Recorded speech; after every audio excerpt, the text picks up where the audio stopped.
The stage was set for a high-stakes encounter, the Oval Office, March 7, 2025, a date etched in the annals of history.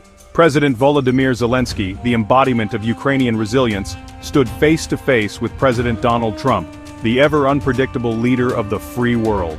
The stakes? Nothing less than the fate of Ukraine, the balance of global power, and the future of the liberal world order.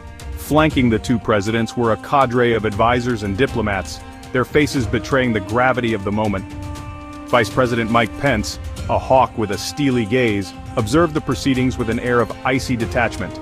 Secretary of State Marco Rubio, known for his diplomatic finesse, seemed unusually subdued.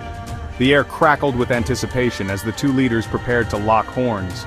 Zelensky, clad in his trademark olive green fatigues, cut a striking figure against the opulent backdrop of the Oval Office. His presence was a stark reminder of the ongoing conflict that had ravaged his nation, a conflict that had forced him to trade his suit and tie for the garb of a warrior statesman. Trump, his face a mask of barely concealed impatience, exuded an aura of power and unpredictability. The meeting had been billed as a chance to bridge the widening chasm between the two nations, to find common ground amidst the wreckage of shattered alliances. Yet, as the talks commenced, an undercurrent of tension permeated the room, a sense that the meeting could just as easily implode as yield a breakthrough.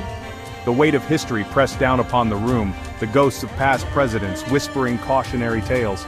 The specter of the Cold War loomed large, a chilling reminder of the fragility of peace in a world teetering on the brink of chaos.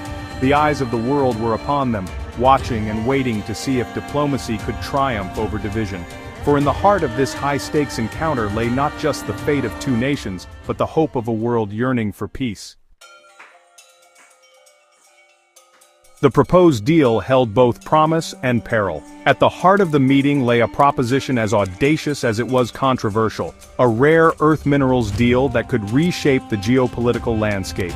Ukraine, a nation blessed with vast reserves of these technological linchpins, held the key to breaking China's dominance in this critical sector. The deal, as envisioned by the Trump administration, would grant the United States a controlling stake in these mineral riches, a strategic coup that would send shockwaves through Beijing and beyond. But for Zelensky, the allure of such a deal was tempered by the harsh realities of the battlefield.